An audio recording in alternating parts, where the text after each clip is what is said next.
Hi, I'm Melanie Barr. Welcome to the She Built It Experience with Melanie. You're here because you want to experience the life and business that you crave.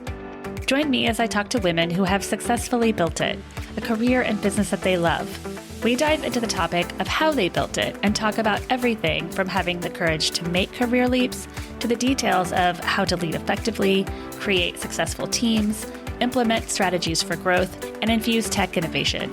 Magic happens when we focus on the part of ourselves and our business that brings us joy. So let's dive in. Carol Min is the brand founder and senior director of sales and merchandising at Mobby. Her love of fashion began and grew throughout her career when she worked for Sanctuary Clothing, Lucky Brand, Bloomingdale's, and more. Carol is a Philly native, a graduate of Villanova University, and she is passionate about giving back to foundations and supporting women and children, specifically regarding homelessness, domestic violence, and education. She lives in Los Angeles, California with her husband, 2 kids, and her dog, Mozart.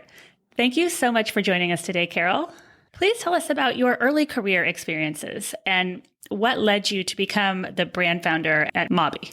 After graduating from Villanova, I moved to New York. I was able to get an internship at Esquire, Louis Vuitton, and Burberry. That's where I got my feet wet in that whole world of special events and PR. And it was a great experience. And I got my first job as a fashion assistant at Condé Nast at Lucky magazine. That's kind of where I learned a lot about how the fashion industry works. Lucky magazine folded and I had the opportunity, it was actually a blessing in disguise, where I was able to get into bloomingdales.com. And that's when they were launching their e-commerce site. And so I was part of that early team and it was an amazing experience. New York is a different level of hustling, especially right out of college. It was like camaraderie with the other merchant assistants and assistant buyers. It taught me efficiency and follow up and just to get everything done in a timely manner. It was a great education. I had buying experience. How great that you were able to work for such big brands. And isn't it so interesting how when life will just push you in a direction, you think you're sad about it at the time, but then once it happens, it's the right thing for you. Yeah. When I was let go from Lucky magazine, I thought it was the end of the world. I was 22 years old and I was like, Mom, what am I going to do? I just put myself out there. I emailed recruiters, buyers, and got a call back. And it was the best thing that ever happened to me. So I had the experience and opportunity to be in the buying world for a little bit. And then after I got married, I moved to the West Coast with my husband. At the time, the West Coast had more opportunities in wholesale and sales versus buying. That's slowly changing. My long stretch was really at Sanctuary Clothing, where I went in as an account executive.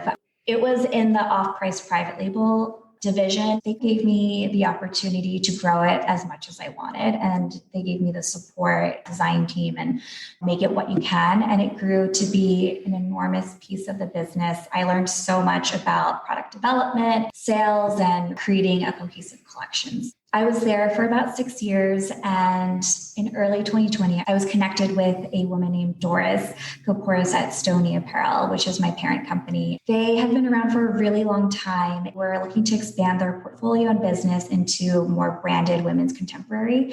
So they reached out and asked me to come join and launch a brand from scratch, really from the name of the brand to the aesthetic to marketing, everything. It was an opportunity of a lifetime. And I was nervous because I was pretty comfortable at the position I was at. And to take a chance on something that was new to me was a little bit scary, but it was a great decision. Through all of your learning experiences, you were able to learn all the various aspects of the business. And it seems like you've already built a brand from scratch in your previous role.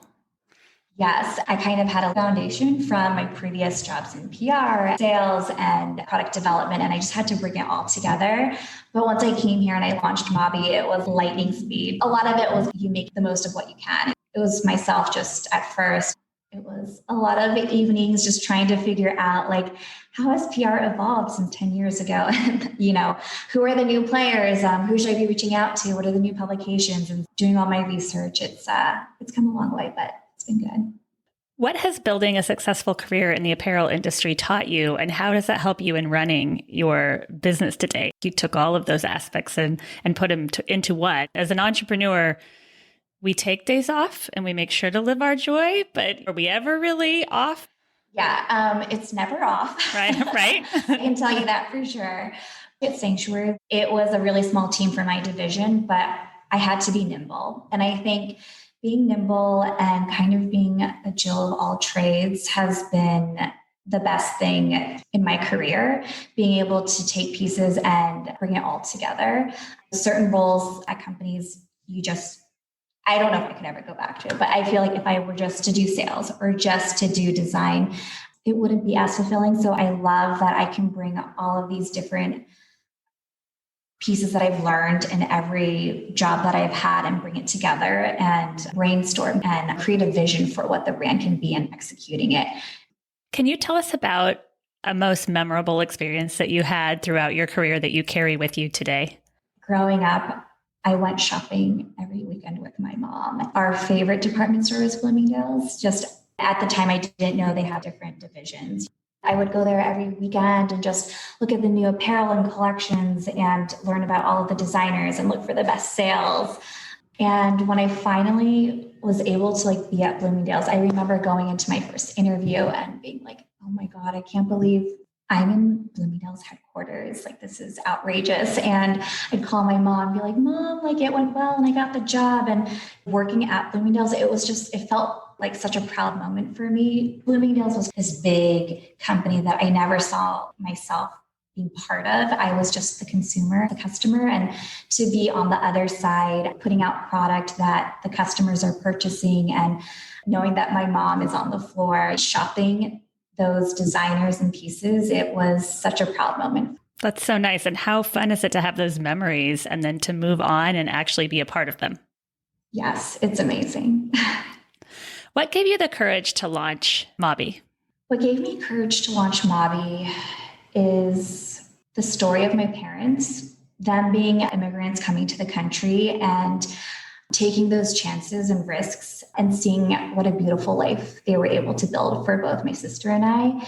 That has always stuck with me. I always wanted security, to work for a big company and know that a salary is coming in and feeling secure.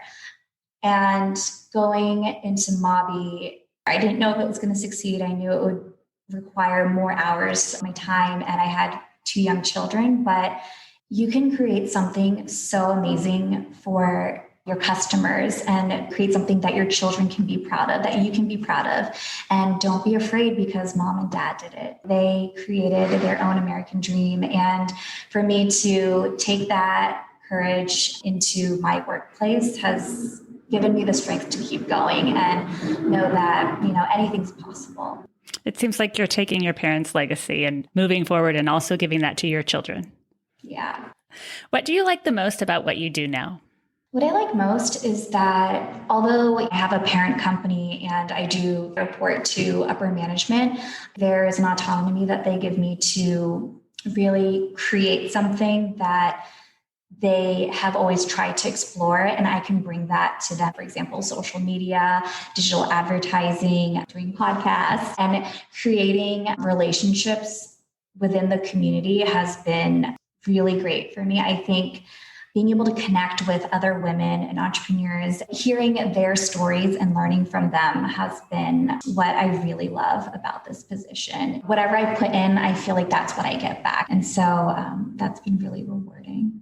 That's so great. And can you share with us a little bit about your blog? When I moved to LA, I was able to meet a lot of different creatives. Everyone's kind of pursuing their dream in the arts and entrepreneurs. And for my blog, especially with Mobby, I wanted to initially connect with women that were inspiring to me, that helped me along the way, encouraged me, and share their stories. It's been a really great opportunity to broaden my network and also create a Mobby community. That's one of my favorite things to do, too, is to share the stories. And it seems like you've done an amazing job of bringing in the apparel side of things within your blog. Thank you. What is your strategy for management for staying on task to accomplish what you set out to do, as well as motivating your teams and the people around you? So lists, obviously. Yes. organization and making lists are really important, and communication. I realized that everyone has a different communication type, the way that they receive and also give communication. I love to learn more about them and find effective ways where if someone is more of like a word, like they need that encouragement, I make sure that like I give positive feedback, but also if I need something, I can say it in a more gentle way. And then there's other times where someone just needs to hear it as is and more like data and facts. And so communication is really important, especially with so many moving pieces, to have daily touch points. And I like to make work not just work. It's about coming into the office and feeling like you're part of a team. I don't want them to feel like a job is a job. I want all of us really to feel like we're part of something, of movement, and creating a brand that means something. Once or twice a week, I like to order lunch or boba and just like, okay, everyone, get off your phones, your computers, emails. We're just going to go into the conference room and have lunch. And what's going on in life. It's more of like, I want to create a relationship with my team members. That's so great because it will build even stronger teams.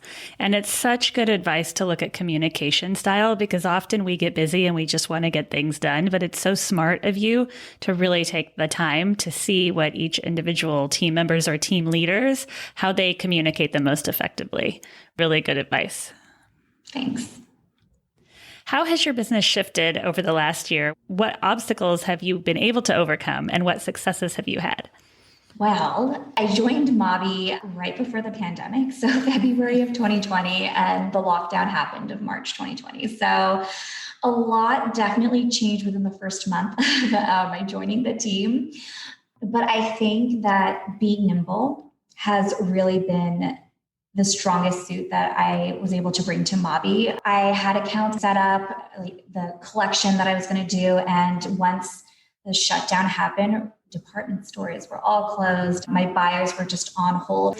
I had to kind of adapt, and what I wanted to produce, I had to eliminate half of it, just be smart about not having too much inventory, and communication with management about my strategy. The retail industry, I had to just constantly be checking in with my buyers, constantly reading reports and what's happening in the retail world to make sure that I was ready to get the buyers' attentions once dollars were open. And I feel like with the vaccine coming out, it's been better and there's more opportunity. I am ready to launch my holiday in spring 2022. It's really exciting, and I have some great appointments lined up, and the product looks amazing. It's more on track of where Mobby was hopefully supposed to be last year. During the pandemic, I really focused on what I can't control right now is department stores being closed.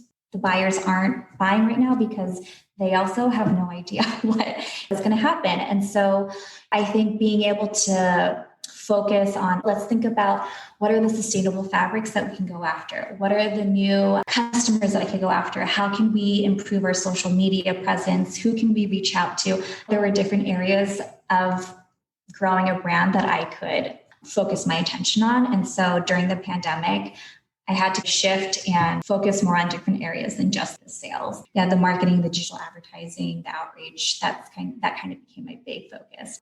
We can't wait to see your collection. And it was really smart of you to continue reaching out to the buyers and just stay top of mind, because things will change. And we're starting to see a little bit of that right now, thankfully. But Yes. It was really smart of you to do that. Yeah, things are changing. So that's really exciting. Just don't give up, especially starting a brand. When no one knows you, you're going to get a lot of rejection. You're going to get a lot of no's, or maybe next season. And there were definitely moments where I would go home, I need a glass of wine. I'd talk to my husband, like, oh my God, babe, it's been rough. But I have mentors who I talk to, and they're like, you just have to keep going. Don't take the no. You go with new product. You come up with a new strategy, change the message a little bit. And that's what I kept doing. And so I've constantly been in contact with the buyers. And I think that was a good move. So can't take rejection and just stay with it. You have to keep moving forward. Absolutely. And good for you. I have a background in business development. And I think the more you ask, the more you also are able to perfect to get to a yes. But it's great advice to keep going and to keep believing in yourself and to keep pushing forward. When you start a brand from nothing, you have to introduce it to everyone. Something that I had to overcome was also putting myself out there, being the face and the voice of Mobby. That's something that I didn't really have to do in any of my previous positions. And I'm more of an introvert, but I think this has really taught me to put myself out there and get more comfortable in my voice. And I have this conversation often with the women within the She Built It community who are building brands. It's how much of ourselves do we put into the brand? Because people want to know the person behind the brand and feel like they have a relationship with that person. Yeah, definitely trying. And some of the team members have been encouraging me to tell more of my story and speak to the customer on Instagram stories and, oh my God, TikTok. It takes so much practice. And then all of a sudden it just becomes something that you wake up and do. Speaking of stories, can you share the story of how you came up with the name? Yeah. One of my best friends was out at lunch with his coworkers. The whole group had found an abandoned puppy. They asked, would anyone on your team want to foster the puppy? My friend and his wife ended up adopting him, and they named him Mobby after Maubert Avenue, where they found him. When I was thinking of the name, I want to encourage others to live kindly. And Mobby was the perfect name because their act of kindness really changed his life. I have photos of him when the first day they picked him up, and to see the transformation of their kindness and their love and bringing him into their family has changed the trajectory of his life. And he's just so happy and he's an inspiration. So that's how I came up with the name Mobby. What a great story, and such a great story to build a brand around and to focus on kindness. Magic happens when we focus on the part of ourselves and our business that brings us joy. What is one tip you can leave with us today about how you find and live your joy? That has been something that I've been trying to figure out, especially since I launched Mobby. On a personal note, I highly encourage therapy. I realized I needed to make time for myself. And this is actually a question that my therapist has been asking me. How can you find joy and make time for yourself? I've been trying to focus so much on the brand and, my 2 children and my husband and my friends, and especially with the pandemic. And so I realized I wasn't living life with joy. I was just kind of surviving. I needed to really reflect and take the time to figure out what brings me joy and how can I find that joy. And I think aside from the mission statement of Mobby to really live kindly and have family time, I think it's really being able to make time for myself. As it might sound selfish, but I think I want to encourage other women to make time. Not at all, especially as entrepreneurs, someone running a business, you're a mother, we lose ourselves because we're so busy taking care of everything and everyone else. And then you stop and think, wait a minute, I matter too. You matter too, and your well-being matters the most, because how can you run anything or take care of children if you're not taking care of yourself first? I like that you said you lose yourself. Yeah, we've all experienced that because we're so busy too. We don't stop and think of, okay, what is bringing me joy and how do I build that into my day and my week? Mom guilt is so real, but that's something I've been working through. And I realized I can't take care of this brand or my children or my husband or my friends unless I can take care of myself, which made me really reflect what brings me joy. And it's the little things. I think just going on walks after work, right after work, when I used to come home, it's like the kids are like, Mom, it's crazy. And so before I went into the house, I would just take a 5-10 minute walk around my neighborhood and just relax myself. And I do ask my husband, I just need 1 hour to do something for myself. And he's like, do it. He's the most supportive husband ever. That's great. I had to overcome the guilt and not doing enough and realize I needed to focus on things that made me happy. And I can be able to take care of other people and bring the magic to other people once I can take care of myself. I love the suggestion of going for a walk right before you walk in the door, because you can kind of center yourself before you enter a new aspect of life. And yeah, therapy is great too. One reason why I wanted to launch She Built It is because growing a business and a career can be lonely. I wanted to create She Built It so that we could come together and share resources and talk about our experiences like this, because it really is hard. It can be really challenging. Another thing I do with the kids is sometimes I say, okay, I'm going to sit for 15 minutes with them. And I just do that throughout the day, like 15 minutes of just totally focusing on them. I mean, we play games and watch movies, and screen time due to COVID has gone up, unfortunately. I'm looking forward to that going back down. But sometimes I just say, okay, I'm going to sit next to Elliot for 15 minutes and just be next to him. And that's what I'm going to do for the next few minutes. And I found that they love just that few minutes of connection throughout the day has been really helpful. Yeah, to just be present in the moment with them and let them feel your presence. But you have to be very intentional with the time. You do. And that's what I've been really working through, intention in like almost everything that I do. Yeah, because we're there, but we're cooking and we're caring for them. But that intention, like you said, so important. Once I launched Mavi, I was like, it's my mission to really reach out to women, my old mentors, my old bosses, my old coworkers. What's their story? How are they doing? And I realized through the process that a lot of them are doing therapy, and I felt like they normalized it. And so I really appreciated hearing that from them. And I think that's what also gave me the courage to take that next step. And it's been really life-changing for me too. That's great, especially during COVID. We're all so isolated. And when you're growing a business, sometimes you just need someone else to talk to that's maybe not a team member or a family member. Yeah. That could be incredibly helpful. Yeah. Thank you so much for sharing your story with us today. Of course. Thank you for having me. Can you share with us how and where we can find you? Visit MaviOfficial.com. Our Instagram, it's at MaviOfficial. And for me personally, it's min_Carol on Instagram. If you are new to She Built It, we'd love for you to join us. We offer community memberships, masterminds, innovative virtual events, and meaningful connections to entrepreneurs and corporate leaders. Please also check out our She Built It shop, curated products from women-owned businesses who put their heart and soul into their beautiful and innovative products. We offer She Built It business consulting and the She Built It blog. Thank you to everyone around the world who joined today. Thank you to my editor, Rich Streffolino.